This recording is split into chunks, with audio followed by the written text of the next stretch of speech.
اس میں بہرحال ایک اس بات کا خطرہ ہے کہ کہیں یہ رشتہ قائم نہ ہوا ہو جو حرام کاری ہو، اس لیے بہتر یہ ہے کہ اس رشتے کو ختم کیا جائے۔ آگے فرماتے ہیں وَأَخَوَاتُكُم مِّنَ الرَّضَاعَةِ، اور دودھ شریک بہن جو ہے اگرچہ نسبی اعتبار سے کوئی رشتہ نہ ہو لیکن دودھ کی شریک بہن ہے تو وہ بھی اس سے بھی نکاح نہیں ہو سکتا۔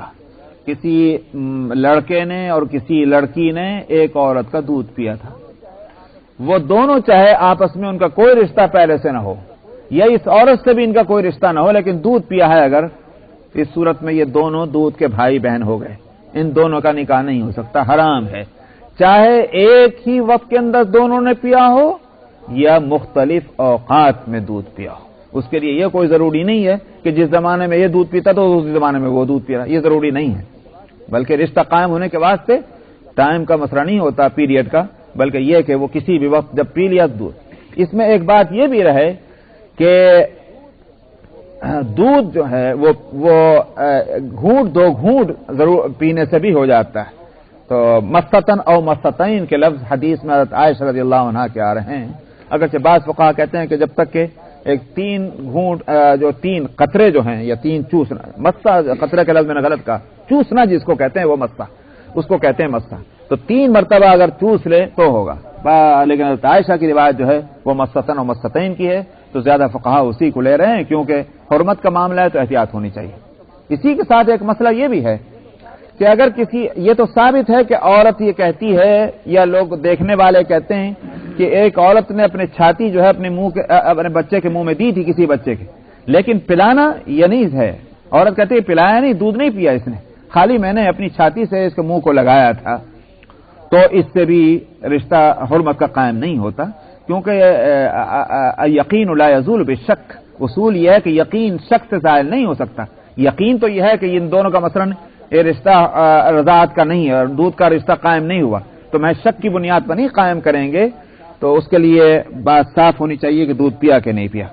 اچھا صاحب، اسی طرح سے صرف اتنا ہی نہیں کہ ماں اور بہن کی حد تک ہے، یہ تو قرآن شریف میں تو ماں اور بہن کا ذکر ہے، لیکن حدیث میں نبی کریم صلی اللہ علیہ وسلم نے فرمایا کہ یحرم من الرضاعۃ ما یحرم من النسب، کہ وہ سارے رشتے جو ہیں دودھ سے حرام ہو جاتے ہیں جو رشتے کے نسب سے حرام ہوتے ہیں۔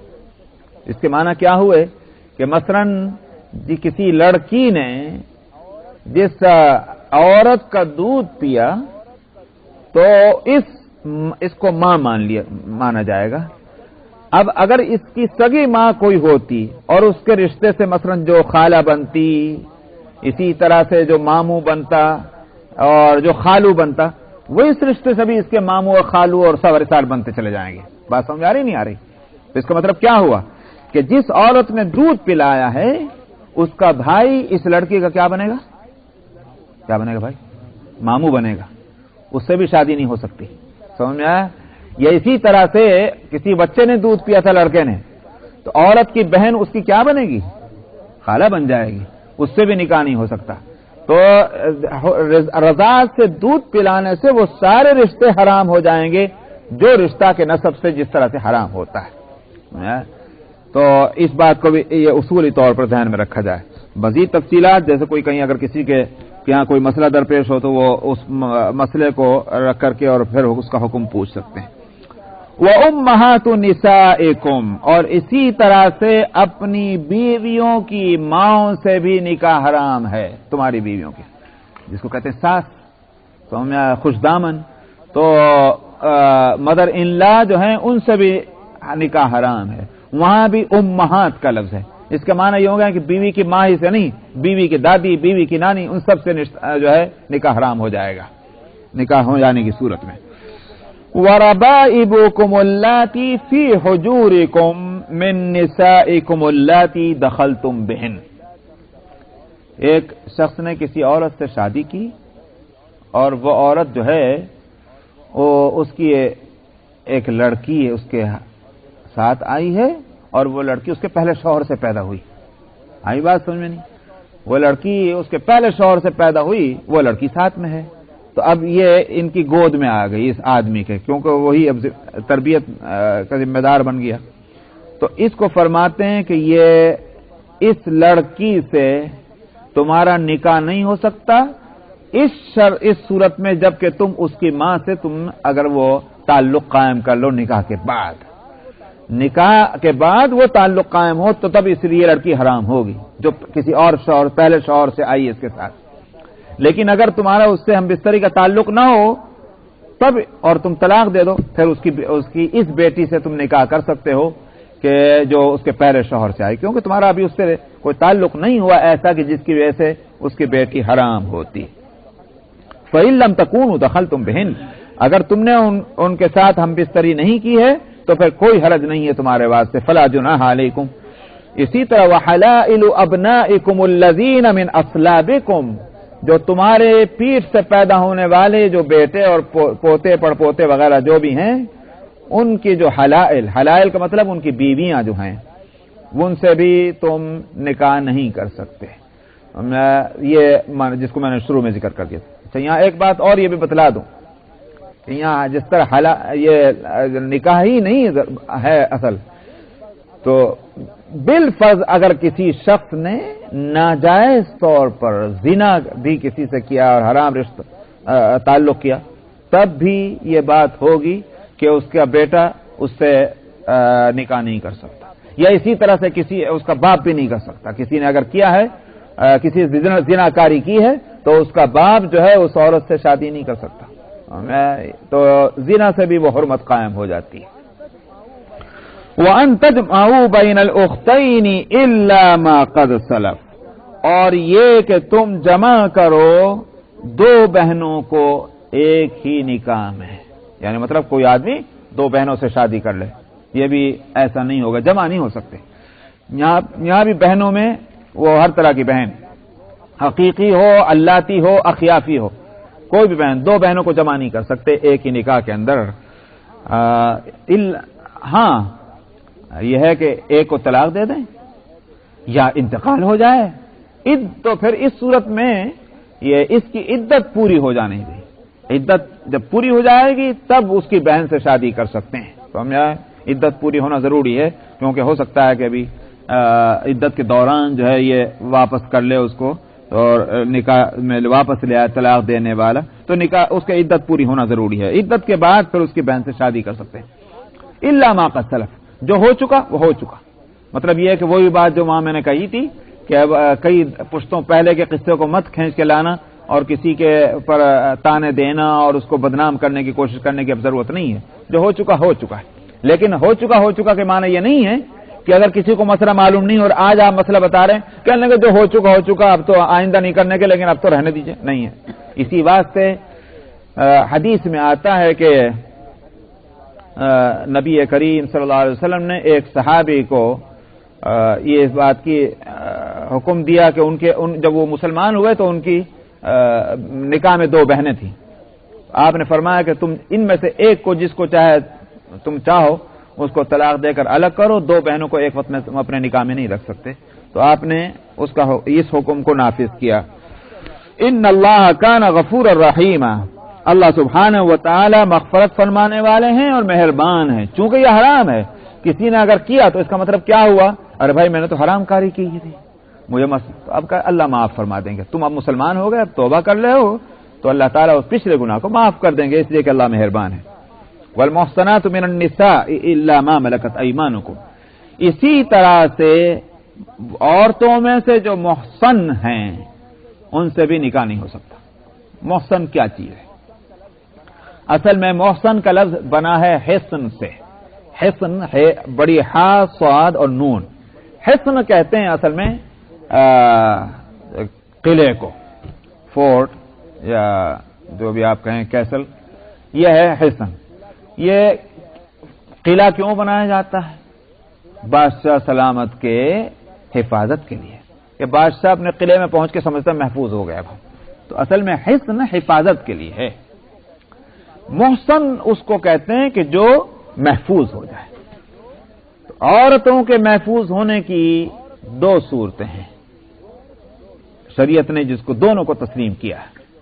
ایک تو ہے صورت ان کے محفوظ ہونے کی, ان کے خاندان کا تعلیم یافتہ, شریف, مہذب, شائستہ یہ ہونا. یہ بھی حسن ہے. ایک عورت جو ہے اگر اچھے شریف دیندار گھرانے کی ہے یہ محسن ہے، اس واسطے کہ اس کی خاندان کی شرافت اس کو برائی کرنے سے روکے گی، بنسبت اس کے کہ اگر کسی کا کوئی عورت ایسے خاندان کی نہیں ہے، ان کے ہاں جو ہے وہ سب کچھ چلتا ہے اور کوئی کسی چیز کی رعایت نہیں، ظاہر ہے کہ جس خاندان کی وہ عورت ہے اس کے اخلاق اور کردار پر اس کا اثر پڑے گا، وہ محسن نہیں ہے. تو ایک تو خاندانی شرافت جو ہے اس کو بھی حسن مانا گیا اور ایسی عورت کو محسن کہتے ہیں، آگے آئے گا وہ لفظ بھی. ایک دوسری صورت حسن کی ہے عورت کی شادی ہو جانا. جب تک شادی نہیں ہوتی یہ عورت غیر محفوظ ہے، لیکن شادی ہو جانے کے بعد اب محفوظ ہو گئی، کیونکہ جو بشری تقاضا ہے اللہ نے جو انسان کے اندر رکھا ہے، جب اس کے پورا کرنے کا ایک قاعدہ اور قانون کے مطابق ایک طریقہ اختیار کر لیا گئے، محفوظ ہو گئے. اس لیے شادی کو بھی حسن کہا جاتا ہے اور وہ عورت جس کی شادی ہو گئی وہ محسن ہے. یہاں مراد اس سے یہ دوسرے معنی ہے. والمحسنات من النساء، وہ عورتیں کہ جو محسن ہو گئی کے معنی کیا ہیں؟ وہ عورتیں کہ جن کی شادی ہو گئی ہے، یعنی جو شادی شدہ عورتیں ہیں ان کے شوہر کے ہوتے ہوئے ان سے نکاح نہیں ہو سکتا. تو اس سے یہ جواب ہو گیا اس لوگوں کے. اور تماشا یہ ہے کہ عورتیں بھی سوال کرتی ہیں ایسا کہ صاحب مرد تو ایک سے زیادہ شادی کر سکتے ہیں تو عورت کیوں نہیں کر سکتی؟ یہاں بات کہہ دی گئی کہ جو عورت شادی شدہ ہے جب تک کہ اس کا شوہر موجود ہے اور اس کے نکاح میں وہ ہے، اس سے نکاح کوئی نہیں کر سکتا، حرام ہے. اول تو یہ کہ جب قرآن میں کسی بات کو حرام کہا جائے تو پھر اس کے بعد کیوں اور کیا کا سوال تو پیدا نہیں ہوتا. یہ ہوتا ہے کیوں صاحب؟ قرآن کہتے حرام تو آپ پوچھیں کیوں؟ تو کیوں اور کیا کا سوال قرآن کی تصریح کی بات تو نہیں رہتا. یہ حدیث میں ایک مسئلہ صاف آ جائے کیوں اور کیا کا سوال نہیں، لیکن حکمت کے طور پر اس میں بات کی جا سکتی. کیا حکمت ہے اس میں اللہ سبحانہ و تعالیٰ کے حرام کرنے میں، حلال کرنے میں؟ حکمت، ورنہ حکمت کا لفظ میں اس لیے کہہ رہا ہوں حکمت سمجھ میں آئے یا نہ آئے مسئلہ تو وہی رہے گا. یہ تو نہیں ہوگا کہ صاحب آپ کی بتائی ہوئی حکمت سمجھ میں نہیں آئی سمجھ میں تو کیا مسئلہ بدل جائے گا؟ مسئلہ تو وہی رہے گا، اس لیے کہ اللہ نے جو مسئلہ بتلا دیا ہے اللہ کے بتلانے سے مسئلہ بنا ہے. تو میں اس لیے کہہ رہا ہوں کہ حکمت ہے. حکمت یہ ہے کہ اصل میں دیکھیے اگر ایک عورت ایک وقت میں دو مردوں کے لیے یکساں طور پر اس کو بیوی قرار دیا جائے تو دو مردوں سے جو تعلق قائم ہوگا ان میں یہ جو اولاد پیدا ہوگی، یہ جو حمل ہوگا، جو پریگننسی ہوگی، اس کا تعلق کس سے ہوگا؟ اے سے ہوگا کہ بی سے ہوگا؟ اے اور بی دو سے شادی ہوئی ایک عورت کی ایک وقت میں، کس سے ہوگا اس کا رشتہ؟ اب اگر یوں کہیے کہ حیا اور شرم ہی بالکل بالائے طاق رکھ دی جائے کہ اس ملک میں آ کر یہ کہہ دیا ارے میں باپ کا نام ہی لینا چھوڑ دیجیے، سمجھا، خالی ماں کا نام لیجیے، تو اگر تم اس لیپا پوتی سے کام لینا چاہتے ہو کہ حرام کاری کرنی ہے، برائیاں کرنی ہے، چاہے ہم کو سارے قاعدے قانون بدلنے پڑیں، اس کا تو کوئی علاج نہیں. لیکن اسلام تو یہ لیپا پوتی کے واسطے نہیں ہے. اسلام جو ہے وہ تو شرافت اور تہذیب اور جو ہے ان سارے اخلاق، ان ساری چیزوں کی حفاظت کے واسطے، ان کو تباہ کرنے کے لیے نہیں. یہ رشتے جو ہیں یہی تو حقوق قائم کرتے ہیں. ایک بچہ جو پیدا ہوتا ہے سوال یہ ہے کہ اس کی پرورش کا ذمہ دار کون ہوگا؟ سمجھ میں آیا؟ اسی طرح سے اس کے جو ہیں چچا، تایا، خالہ کون بنیں گے؟ بات سمجھ آ رہی نہیں آ رہی ہے کہ بھائی جو اے کے بھائی جو اس کا چچا بنے گا یا بی کا بھائی اس کا چچا بنے گا، کون بنے گا آخر؟ یہ رشتے کہاں سے قائم ہوں گے؟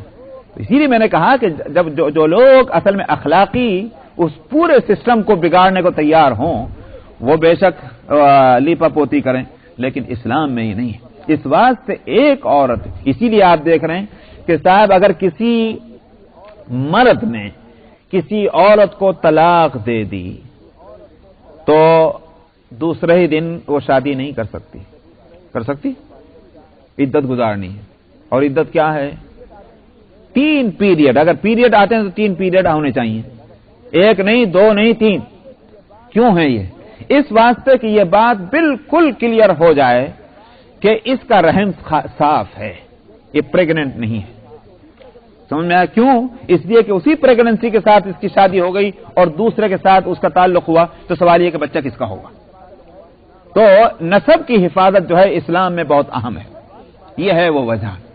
اس واسطے علاوہ اخلاقی نظام کے کہ بڑی بے حیائی کی بات ہے کہ ایک عورت دو سے اس کا تعلق ہو، عورت بھی اس کو گوارا نہیں کرے گی، ایک تو یہ، دوسرے یہ کہ اس سے رشتے جو ہیں وہ تباہ برباد ہو جاتے ہیں، اور تیسری بات یہ ہے کہ مرد کو جو اجازت دی ہے وہ دی ہے، جس کو میں نے اس وقت بتلایا تھا جس وقت سورہ نساء کی وہ آیت آئی تھی، میں نے کہا تھا کہ وہ مجبوریوں کی رعایت کرتے ہوئے اجازت دی گئی تھی، لیکن عورت کے واسطے وہ کوئی ایسی مجبوری نہیں رکھی گئی ہے کہ صاحب جو وہ ایک وقت میں دو مردوں کے ساتھ وہ تعلق قائم کرے، وہ مجبوری اس کے لیے نہیں رکھی اللہ سبحانہ و تعالی نے۔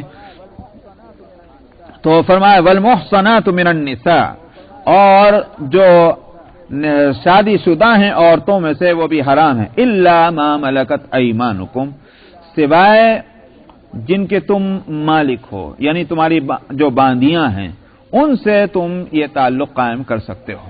اچھا صاحب، جہاں تک باندیوں کا مسئلہ ہے، یہ میں نے جب سورہ نساء شروع سے وہاں کہا تھا، میں نے کچھ بحث ہوئی تھی، نہیں ہوئی؟ اچھا، جہاں تک باندیوں کا مسئلہ ہے، اس میں بھی لوگ اشکال کرتے ہیں کہ صاحب یہ کیا بات ہوئی کہ باندی سے جو ہے بغیر نکاح کے ہے، یہ کیسے جائز ہو گیا؟ یہ اور عجیب بات یہ ہے کہ وہ نالائق جن کا تعلق اسلام سے نہیں، وہ اگر ان کے سمجھ میں نہ آئے تو ہمیں کون سے اس بات کے فکر مند ہیں کہ ان کو وہ سمجھا کریں، وہ پہلے کلمہ لا الہ الا اللہ محمد رسول اللہ سمجھیں، اگر ان کے نکاح اور طلاق کے مسئلے سمجھ میں نہیں آ رہے تو ہمارے پیٹ میں کیوں درد ہوگا؟ اس لیے ہم کو ان کی فکر نہیں ہوتی، لیکن مصیبت تو یہ ہے کہ جو اعتراض اور جو اشکال ان کے ہیں، وہی اشکال اور اعتراض مسلمان بھی کرنے بیٹھ جاتے ہیں، سمجھ میں آئے؟ بالکل ایسے جیسے ان کا اپنا اعتراض ہے، تو پریشانی تو اس سے ہوتی، کیا ہو گیا مسلمانوں کو؟ میں عرض کروں کہ پہلی بات تو سمجھیے کہ باندی جو ہے جس کا یہاں ذکر ہے وہ کس کو کہیں گے؟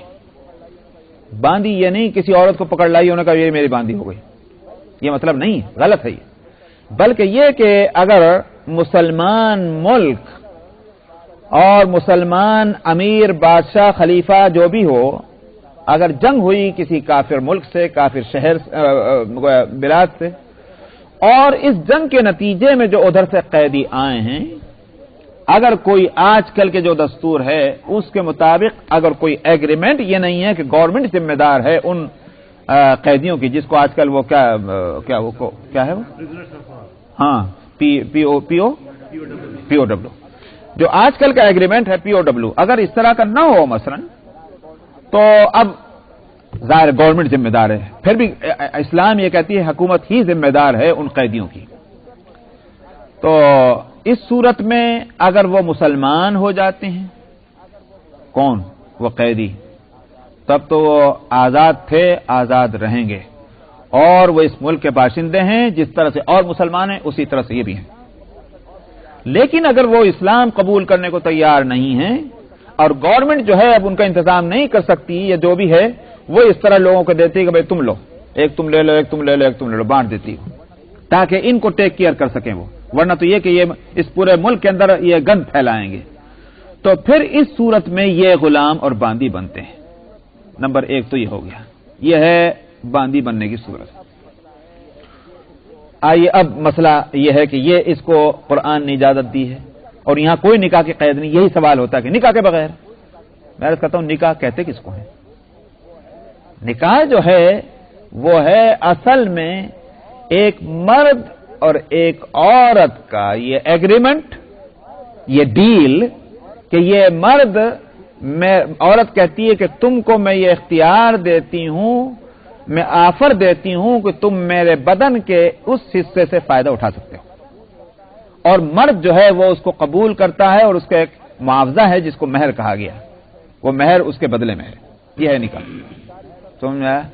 تو ان ساری شرطوں اور قیدوں کے ساتھ کہ جو حرام قرار دی گئی ان کے علاوہ جس عورت سے بھی ہو، جیسا آگے کہا گیا وہ احل لکم ما وراء، ان کے علاوہ باقی حلال ہیں، تو ان حلال عورتوں سے یہ شرعی طریقے کے مطابق یہ ڈیل کرنا دو گواہوں کی موجودگی میں، اس کو کہتے ہیں نکاح۔ اگر یہ دو کا ایگریمنٹ جو ہے، دو آزاد ہیں، ایک دوسرے کے مالک نہیں ہیں، دو آزاد ہیں، ایک مرد اور ایک عورت، اور دونوں یہ ایگریمنٹ کرتے ہیں، اور آپ کہتے ہیں کہ جائز ہے. کیا یہ دو بول دینا اس نے تو جائز کر دیا؟ اور ایک مرد ایک عورت کا شرعی طور پر مالک بن گیا ہے قاعدے اور ضابطے کے اندر، اور اس کے سر سے لے کر پیر تک کا مالک ہے. جہاں چاہے وہ ہاتھ لگائے، کسی اجنبی عورت کو تھوڑی ہاتھ لگا سکتا ہے. وہ جہاں چاہے ہاتھ لگائے، ہاتھ پکڑے، پیر پکڑے، سر پکڑے، گردن پکڑے، جو چاہے کرے، اس کو پورا اختیار ہے اس کا، اس لیے کہ وہ مالک ہے. اس کے لیے ہم یہ کہیں کہ صاحب یہ اس کو کہاں سے جائز ہو جائے گا؟ اس لیے جس اللہ نے نکاح کو ذریعہ بنایا ہے ایک مرد کے لیے اس عورت کے حلال ہونے کو، وہی اللہ اگر اس صورت کو حلال کہیں، ہم کیوں وہاں تو پوچھے نہیں کیوں اور یہاں پوچھے کیوں؟ اس کا مطلب یہ ہوا کہ اللہ کے حلال کرنے نہ کرنے کا مسئلہ نہیں، مسئلہ تو رسم و رواج کا ہے. تو رسم و رواج میں ایک چیز ہے تو ہم کو سمجھنے کی ضرورت نہیں، خود ہی سمجھ میں آ جاتی، سمجھانے کی ضرورت نہیں. اور جو چیز رسم و رواج میں نہیں، اس کے لیے ہم کہتے ہیں کہ صاحب کیوں. تو اس لیے یہ مسئلہ اس یقیناً اپنی جگہ اس کی ضرورت تھی اور اس کو بتلایا، اور جس زمانے میں اس کا رواج تھا اس وقت تک اس کی ضرورت تھی. لیکن آج جب اس غلامی کے مسئلے کو اسلام کی برکت سے دنیا میں ختم کر دیا گیا، اسلام کی برکت سے اس لیے میں کہہ رہا ہوں کہ آزاد کرنے کی ترغیبات اور انکریجمنٹ قرآن پاک کے سوا کسی کی کتاب میں نہیں. پوری کتابیں چھان جائیے، تورات بھی پڑھ لیجئے اور انجیل پڑھ لیجئے، زبور پڑھ لیجئے، ان کے اولڈ ٹیسٹمنٹ اور نیو ٹیسٹمنٹ سارے پڑھ جائیے، کہیں غلامی کی آزادی کی ترغیب نہیں ہے سوائے قرآن پاک کے اور حدیث کے. اس واسطے انہی نصوص شرعیہ قرآن اور حدیث کی ترغیب کے نتیجے میں الحمدللہ کہ آج دنیا سے جو ہے وہ خاتمہ ہوا ہے. اس کا معنی یہ ہے کہ اللہ سبحانہ و تعالیٰ کو، اللہ کے رسول کو غلام بنانا پسند نہیں تھا، بنے ہوئے غلاموں کو آزاد کرنا پسند تھا. ہاں جو ہیں ان کے لیے کوئی نہ کوئی قواعد اور قوانین بنانے تھے. تو انشاءاللہ باقی آئندہ.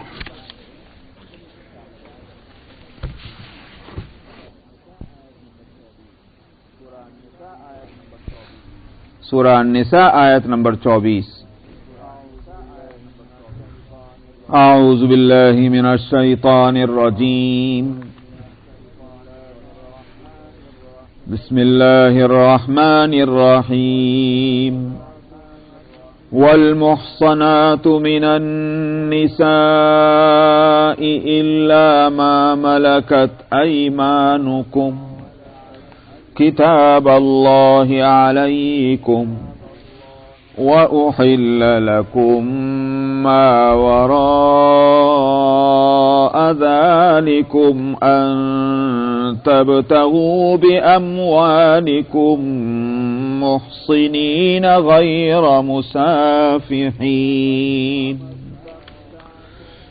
فما استمتعتم به منهن فآتوهن أجورهن فريضة ولا جناح عليكم فيما تراضيتم به من بعد الفريضة إن الله كان عليما حكيما. ومن لم يستطع منكم طولا أن ينكح المحصنات المؤمنات فمما ملكت أيمانكم من فتياتكم المؤمنات والله أعلم بإيمانكم بعضكم من بعض فانكحوهن بإذن أهلهن وآتوهن أجورهن بالمعروف محصنات غير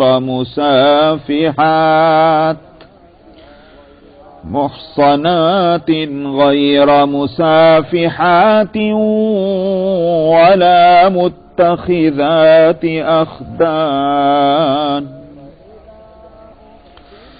فإذا أحصن فإن أتين بفاحشة فعليهن نصف ما على المحصنات من العذاب ذلك لمن خشي العنة منكم وأن تصبروا خير لكم والله غفور رحيم يريد الله ليبين لكم ويهديكم سنن الذين من قبلكم ويتوب عليكم والله عليم حكيم والله يريد أن يتوب عليكم ويريد الذين يتبعون الشهوات أن تميلوا ميلا عظيما يريد الله أن يخفف عنكم وخلق الإنسان ضعيفا يا أيها الذين آمنوا لا تأكلوا أموالكم بينكم بالباطل إلا أن تكون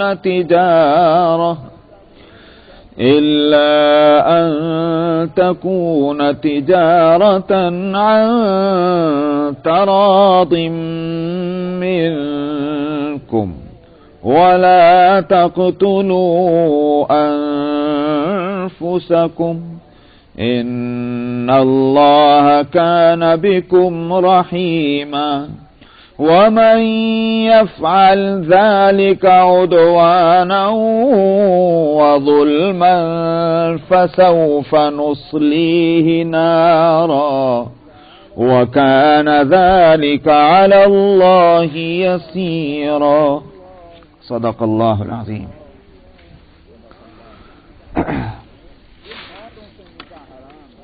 جن عورتوں سے نکاح حرام ہے ان کا ذکر چل رہا تھا. تو گزشتہ آیت میں آیت نمبر 23 میں 3 قسم کی محرمات بتلائی گئی ہیں.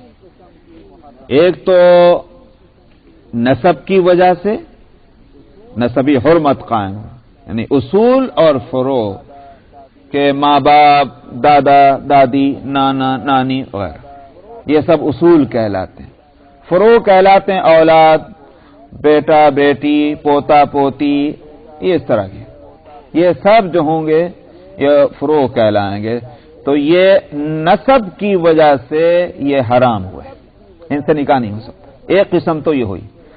دوسری قسم ہوئی جن کو مصاہرت کہتے ہیں کہ کہا تھا کہ جو جن سے تم نے شادی کر لی اب ان کی ماں سے تم نہیں کر سکتے یعنی ساس. اس کو کہتے ہیں حرمت مصاہرت کہ دامادی کا رشتہ قائم ہو کر اور اب وہ حرمت کا رشتہ ہو گیا تو ساس سے ساس کی ماں سے دادی سے نانی سے ان سب سے کسی سے نکاح نہیں ہو سکتا.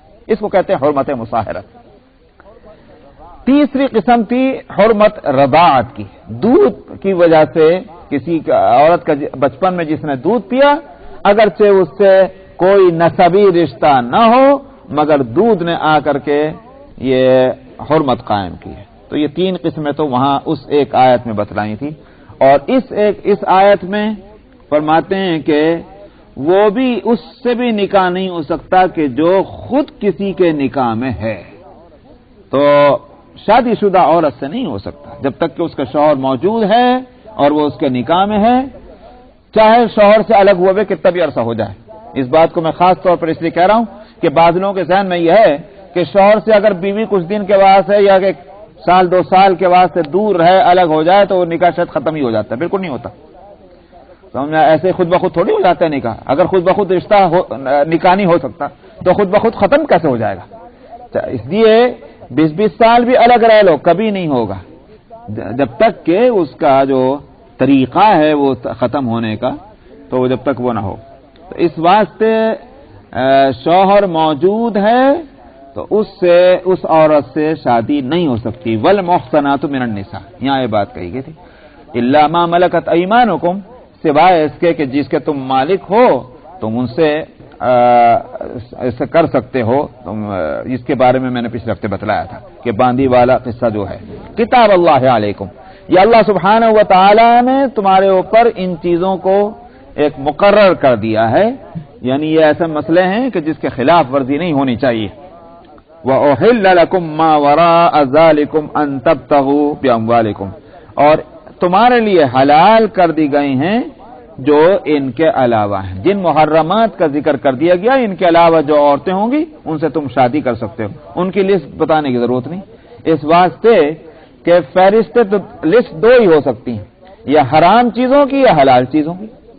اگر آپ دو فہرستیں بنائیں تو آپ یوں ہی تو کہیں گے جب ایک دوسرے کے اپوزٹ ہیں کہ بھائی جو لسٹ جو ہے مختصر ہے، شارٹ ہے، وہ بنا لو اور باقی کہہ دو اس کے علاوہ باقی جو ہیں وہ دوسری کیٹیگری میں آ جائیں گی.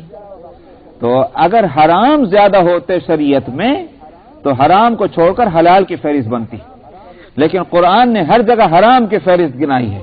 اس کا مطلب کیا ہوا؟ حرام جو ہیں وہ تھوڑے ہیں، کھانے کی چیزوں میں ہو کہ شادی بیاہ کے اندر ہو، جو بھی ہے ساری چیزوں میں حرام چیزیں جو ہیں وہ تھوڑی ہیں. اس واسطے انہی کو قرآن نے ان کی لسٹ دی ہے، اور باقی اس کے علاوہ حلال ہیں تو مطلب وہ حلال زیادہ ہیں، ورنہ حلال کم ہوتے اور حرام زیادہ ہوتے تو حلال کی فہرست قرآن دیتا. تو آپ دیکھتے ہیں کہ کھانے کا بھی مسئلہ آتا ہے تو حرمت علیکم المیتۃ والدم ولحم الخنزیر وما اہل لغیر اللہ بہ، وہ فہرست وہاں دے دی کہ یہ حرام ہے، باقی سب حلال ہے. اسی طرح یہاں کہ جو حرام ہے کہ جن سے نکاح نہیں ہو سکتا ان کی فہرست دی گئی. فرماتے وَأُحِلَّ لَكُم مَّا وَرَاءَ ذَلِكُم، اور تمہارے لیے حلال ہیں جو ان کے علاوہ ہیں. ان تبتغوا باموالکم محسنین غیر مسافحین، یہ بات حلال ہے کہ تم اپنے مالوں کو خرچ کر کے تم ان سے نکاح کر لو. محسنین، مالوں کو خرچ کر کے، تو یہ بات یاد رکھیے، محسنین نکاح کرو غیر مسافحین، شہوت بہانا یہ شہوت رانی کے واسطے نہیں، مسافحین کے معنی یہ ہوئے. اس کا مطلب یہ ہے کہ نکاح کا مقصد محض شہوت رانی نہیں ہے، بلکہ نکاح کا مقصد اولاد حاصل ہونا ہے، نسل، یہ ہے مقصد نکاح کا. شہوت جو ہے وہ مقصود نہیں ہے، اگرچہ وہ ساتھ کے ساتھ وہ بھی پوری ہو جاتی ہے، عفت اور پاک دامنی یہ حاصل ہوتی ہے، لیکن جو مقصد ہے نکاح کا وہ نسل ہے، تو ہمیں اولاد ہونا ہے. اس سے یہ بات معلوم ہوئی کہ جو لوگ شادی تو کرنا چاہتے ہیں اولاد نہیں چاہتے. دینے والے تو اللہ ہیں، لیکن سوال بندہ تو چاہنے کا مکلف ہے نا. جو لوگ شادی تو کرنا چاہتے ہیں اولاد نہیں چاہتے وہ دراصل پھر شادی کا مقصد ہی نہیں پورا کر رہے، شادی کو نہیں سمجھے. شادی کا مقصد خالی کوئی شہوت رانی تھوڑی ہے. اس لیے یہاں کہا گیا محسنین غیر مسافحین، نکاح کرنے والے ہوں، پاک دامنی حاصل کرنے والے ہوں، شہوت رانی کرنے مقصود نہ ہونا چاہیے. ایک تو بات ہی ہو گئی. دوسری بات کیا ہے کہ وہ ان تبتغوا باموالکم، مال خرچ کر کے. ظاہر ہے کہ مال خرچ کرنے کا مطلب کیا ہے؟ اس کا مطلب یہ نہیں ہے کہ بہت لمبی چوڑی دعوت کرنا، سمجھا، اور ذرا سا وہ ٹن ٹن ٹن ٹن بھی کرا دینا، سمجھا، یہ مقصد نہیں ہے، بلکہ یہاں اس کو مہر دینا مقصود ہے، کیونکہ خرچ جو ہے وہ اس پر کرنا ہے. آپ جو اتنی لمبی چوڑی بارات بلا رہے ہیں یہ اس کو کوئی فائدہ پہنچنے والا نہیں. اس عورت کو جس کو تم لے رہے ہو تو نکاح کرو گے خرچ کر کے، یہ مراد ہے مہر. آگے چلیے. فَمَسْتَمْتَعْتُمْ بِهِ مِنْهُنَّ فَآتُوهُنَّ أُجُورَهُنَّ فَرِيضَةً. بات وہاں تبتغوا بِأَمْوَالِكُمْ مال خرچ کر کے، بات صاف نہیں تھی. آپ کہیں گے مولوی صاحب آپ کہاں سے اپنی طرف سے کہہ رہے ہیں، مال خرچ کرنے کو کہا ہے، مہر کی بات کہاں سے آ گئی؟ اس لیے آگے قرآن نے خود ہی صاف کر دیا اس کو. فَمَسْتَمْتَعْتُمْ بِهِ مِنْهُنَّ، پھر تم جن عورتوں سے ان میں سے فائدہ اٹھاؤ. وہ فائدہ کون سا اٹھائیں گے؟ روٹی پکوانے کا تھوڑی میاں، بلکہ وہی کہ جس کے لیے شادی کی گئی ہے کہ ایک مرد اور ایک عورت ایک دوسرے کے لیے اس چیز کو حلال کر لیں جو چیز حلال نہیں تھی اس سے پہلے، وہ ایک دوسرے. تو فَمَسْتَمْتَعْتُمْ، تم جو ہے جب فائدہ اٹھاؤ ان میں سے کسی سے، فَآتُوهُنَّ أُجُورَهُنَّ فَرِيضَةً، تو ان کی اجرت دے دو اور یہ ایک فرض ہے، فریضتن، یہ فرض ہے ان کی اجرت دینا۔ مراد کیا ہے؟ مہر ہو گیا، اس لیے کہ مہر کی تعریف یہی ہے کہ یہ مل کے بدعہ کی اجرت ہے۔ یہ ولا جناح علیکم فیما تراضیتم بہ من بعد الفریضہ، اور کوئی حرج نہیں ہے اگر مقرر کر لینے کے بعد مہر اگر آپس میں تم میں کچھ رضامندی ہو جائے، کچھ کمی کرنے کی یا زیادہ کرنے کی، تو کوئی حرج نہیں۔ مطلب یہ ایسا ہو سکتا ہے باہمی رضامندی سے۔ مسئلہ تو ہے وہ یہ کہ ایسا ہوا کہ بعض مسلمانوں نے شادیاں کی، مہر مقرر کر لیا، لیکن اس کے بعد حالات جو ہیں وہ ایسے تھے کہ تنگی کے کہ وہ مہر دینے کے واسطے ان کے پاس نہیں ہے، یا پورا نہیں ہے یا بالکل ہی نہیں، تب ان کے لیے اس میں پریشانی ہوئی۔ اس لیے کہا گیا کہ اگر آپس میں راضی ہو جائیں میاں بیوی تو پھر اس صورت میں کمی اور زیادتی ہو سکتی ہے اس کے اندر۔ یہ تو ایسا ہی ہے، اس لیے کہ قرض ہے تو جس کا قرض ہے اگر وہ چاہے تو $1000 اس کے قرض کے ہیں، وہ کہتے کہ نہیں بھائی ٹھیک ہے میں نے 500 معاف کیے، ٹھیک ہے، کون روک سکتا ہے؟ تو آپس کی رضامندی سے ایسا ہو سکتا ہے۔ جیسا اب یہاں کئی مسئلے آ رہے ہیں، اس لیے میں تیزی سے چل رہا تھا کہ میں خالی ترجمہ کر جاؤں تو پھر پیچھے لوٹ کر کے میں مسئلے بتلاؤں گا۔ ایک مسئلہ تو ہے فَمَسْتَمْتَعْتُمْ بِهِ مِنْهُنَّ کے اندر، یہاں کہا جب تم اس سے ان عورتوں سے فائدہ اٹھاؤ، یہ میں نے ترجمہ کیا ہے۔ تو متاع یہ جو ہے، اور قرآن شریف میں متاع کا لفظ یہ آیا ہے برتنے کے واسطے، استعمال کرنے کے لیے۔ متاع الحیات الدنیا کا لفظ آیا تو مراد ہے سامان جو برتنے کا ہے۔ تو متاع یمتعو کے معنی آتے ہیں فائدہ اٹھانا کسی چیز سے۔ اسی واسطے آپ حج میں ایک قسم آپ جانتے ہیں، آپ کہتے ہیں حج متع، تمتع۔ اس کے معنی کیا ہے حج تمتع؟ اس کا مطلب یہ ہے کہ آپ نے ایک ہی سفر میں دو عبادتوں کا فائدہ اٹھا لیا۔ وہ دو عبادتیں کیا ہیں؟ حج اور عمرہ، اس لحاظ سے آپ اس کو تمتع کہتے ہیں۔ تو متع یا متع اور تمتع اس کے معنی آتے ہیں فائدہ اٹھانے کے۔ تو یہاں ہے فَمَسْتَمْتَعْتُمْ بِهِ مِنْهُنَّ، جب تم نے فائدہ حاصل کر لیا ان سے تو پھر تم ان کی اجرت دو۔ لیکن ایک طبقے نے، فرقہ امامیہ نے، اس آیت کو استعمال کیا ہے متع کو حلال کہنے کے لیے۔ متع حلال ہے۔ متع کس کو کہتے ہیں؟ متع کہتے ہیں کہ ایک خاص وقت کے واسطے ایک مرد اور ایک عورت کو حاصل کرے اور عورت بھی اس کا اختیار دے دے کہ وہ فائدہ اٹھا لے جو ایک شوہر ایک اپنی بیوی سے اٹھایا کرتا ہے ایک خاص وقت کے لیے۔ تم نے ایک ہفتہ ہو، ایک مہینہ ہو یا ایک سال ہو وغیرہ وغیرہ، اس کو متع کہتے ہیں۔ نکاح موقت الگ چیز ہے اور متع الگ چیز ہے۔ نکاح موقت بھی اس میں اور اس میں اس لحاظ سے تو کوئی فرق نہیں ہے کہ ایک مقررہ وقت کے واسطے نکاح کرنا، اس کو نکاح موقت کہتے ہیں۔ اور میں نے کہا تمتع بھی یہی ہے۔ تو یہاں تک تو دونوں ایک ہی چیز ہیں، لیکن فقہاء نے دونوں میں فرق کیا ہے۔ نکاح موقت بھی جائز نہیں، تو وہ بھی جائز نہیں ہے۔ نکاح ہونا چاہیے ہمیشہ کے واسطے، تو نیت بھی یہی ہونی چاہیے اور الفاظ کے اندر بھی یہ اس کی تصریح کرو نہ کرو، مگر یہ کہ بہرحال ٹائم جو ہے کہ میں 1 سال کے واسطے کرتا ہوں یہ نہیں ہونا چاہیے۔ تو اس کا مطلب جب یہ نہیں ہوگا تو ہمیشہ کے لیے ہے، نیت بھی یہ ہونی چاہیے۔ تو اس لیے نکاح موقت بھی جائز نہیں، مگر نکاح موقت میں اور متع میں یہ فرق ہے کہ نکاح موقت میں کچھ تو کم سے کم ذمہ داریاں شوہر پر آتی ہیں۔ مثلا مثال کے طور پر اگر نکاح موقت کیا جو جائز نہیں ہے میں کہہ رہا ہوں، لیکن اگر کسی وجہ سے ہو تو یہ شوہر اگر مر جائے تو ترکہ ملتا ہے، اس کوئی قائل نہیں کہ ترکہ نہیں ملے گا پھر عورت کو۔ مگر متع کے اندر کیا ہے کہ اگر اس مدت میں شوہر مر جائے تو متع حلال کہنے والوں کے نزدیک بھی عورت کو کچھ نہیں ملتا، سمجھ میں؟ متع والی عورت کو کچھ نہیں ملتا۔ تو اس واسطے میں نے کہا متع میں اور نکاح موقت میں فرق ہے۔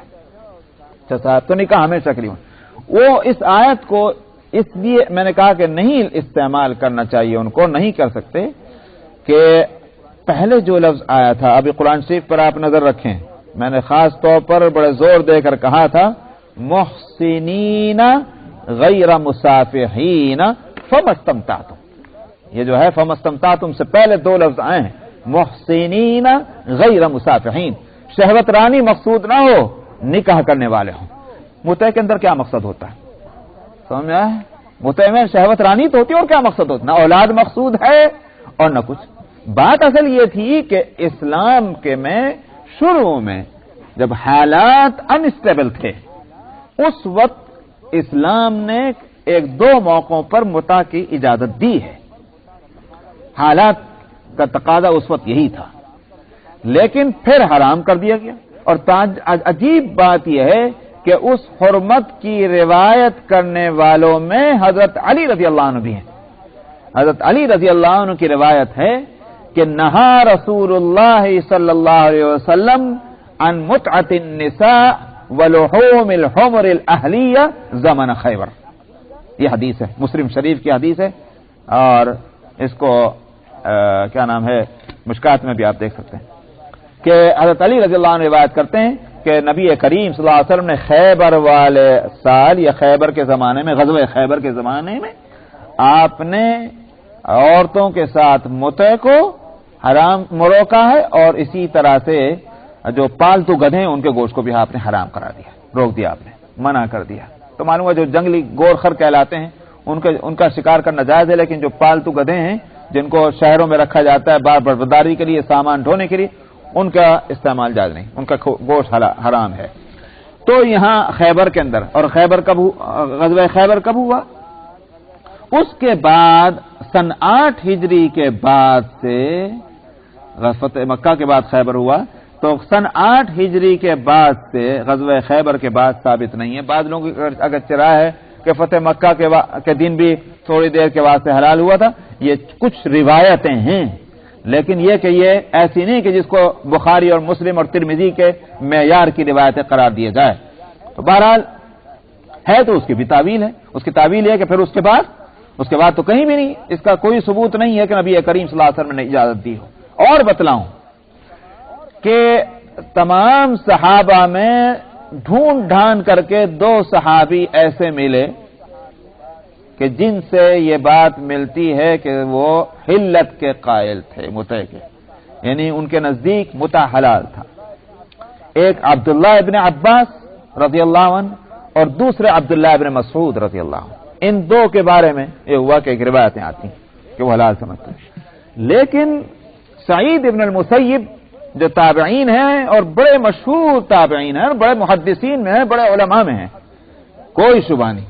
یعنی سعید ابن مسیب ان لوگوں میں ہیں کہ جن کی ایک روایت ابھی میں نے پڑھی تھی مسلم شریف کے اندر کہ سارے محدثین سعید ابن مسیب کے جب نام آتا ہے تو ان کو تمام تابعین میں ان لوگوں میں شمار کرتے ہیں کہ اگر وہ یوں کہہ دیں کہ رسول اللہ صلی اللہ علیہ وسلم نے یہ فرمایا، حالانکہ وہ تابعین ہیں، تو محدثین کے اصول کے مطابق ان کی روایت معتبر مانی جائے گی. حالانکہ بیچ میں ایک کڑی وہ بیان نہیں کر رہے. بات سمجھ آ رہی نہیں آ رہی؟ کڑی کون سی چھوڑ دی انہوں نے؟ صحابی کا نام آنا چاہیے، کیونکہ روایت مسلسل جبھی ہوتی ہے کہ جبکہ کوئی نام بیچ میں رہنے نہ پائے، جبھی متصل ہوتی ہے. تو حدیث متصل نہیں رہی ہے، یہ حدیث کیا ہو گئی؟ منقطع ہو گئی ہے. لیکن یا مرسل اس کو کہیں گے. مرسل روایت جو ہے یہ ان تابعین کی جو تابعین ثقہ ہیں اور بڑے مشہور ہیں اپنے علم اور تقوی کے لحاظ سے، محدثین کے یہاں ان کی مرسل روایت معتبر ہے. سعید ابن مسیب انہی لوگوں میں ہے. سمجھ میں آیا؟ تو سعید ابن مسیب کی یہ روایت ہے کہ عبداللہ ابن عباس رضی اللہ عنہما نے پھر رجوع کر لیا تھا. اور ترمذی کے اندر روایت آ رہی ہے کہ عبداللہ ابن عباس رضی اللہ عنہما فرماتے تھے کہ متع پہلے حلال تھا، لیکن وَأُحِلَّ لَكُمْ مَا وَرَاءَ ذَلِكُمْ، یہ آیت جو آئی ہے اس کے علاوہ اور پھر کوئی باقی حلال نہیں، بس نکاح ہی سے ہو سکتا ہے اور باقی متع کی صورت حلال ہونے کی نہیں ہے. اس آیت نے آ کر صاف کر دیا. یہ عبداللہ ابن عباس کے قول سعید ابن مسیب نقل کر رہے ہیں، تو اس کو لیجئے. اسی طرح عبداللہ ابن مسعود کے بارے میں بھی ہے کہ انہوں نے بھی رجوع کر لیا تھا اپنی رائے سے کہ متع حلال ہے. تو میں نے کہا حلال تھا لیکن آپ نے اس کو حرام کر دیا. ہو سکتا ہے کہ ان دونوں صحابی کو وہ بات بر وقت نہ پہنچی ہو، بعد میں نبی کریم صلی اللہ علیہ وسلم کے وصال کے بعد جو ہے وہ ان حضرات کو جب تمام صحابہ سے یا مختلف صحابہ سے بات معلوم ہوئی اور قرآن شریف کی آیتوں میں غور کیا تو انہوں نے رجوع کر لیا. ایک اور بات ہے، اور وہ یہ کہ یہ بھی دعویٰ کیا گیا ہے کہ حضرت عمر رضی اللہ عنہ نے اپنے خلافت کے زمانے میں دراصل متع کو حرام کیا، ورنہ اس سے پہلے حلال تھا. یہ بھی غلط ہے. حضرت عمر رضی اللہ عنہ نے اس حکم کا نفاذ کیا ہے، حرام نہیں کیا، نفاذ کیا ہے. سمجھ میں آیا؟ اس واسطے حرام اور حلال کرنا یہ تو اللہ اور اس کے رسول کا کام ہے. خلیفۃ المسلمین حرام حلال نہیں کریں گے، وہ سوال ہی پیدا نہیں ہوتا. وہ زمانہ وہ تھا کہ عمر ابن الخطاب قرآن اور حدیث کے خلاف کوئی بات اول تو کہہ نہیں سکتے، اور کہتے تو ایک بڑھیا بھی کھڑے ہو کر ان کا ہاتھ پکڑ لیتی. کیا کہہ رہے ہیں آپ؟ یہ آپ کو معلوم، میں بتا چکا ہوں کہ جب حضرت عمر رضی اللہ عنہ نے یہ ارادہ کیا کہ مہر کی رقم جو ہے وہ مقرر کر دی جائے، لوگ بہت زیادہ مہر کی رقم مقرر کرنے لگے ہیں، تو مہر کی رقم مقرر کر دی جائے. آیت گزر چکی ہے اور واقعے میں سنا چکا ہوں، میں دوہرا رہا ہوں. تو حضرت عمر نے خطبہ دیا اور خطبے میں کہا کہ میرا ارادہ یہ ہے کہ یہ سب گڑبڑ جو ہو رہی ہے مہر کے معاملے میں، اس پر قابو پایا جائے. مہر کی مقدار مقرر کرتا ہوں، اس سے کم اور زیادہ کوئی نہیں کرے گا مہر.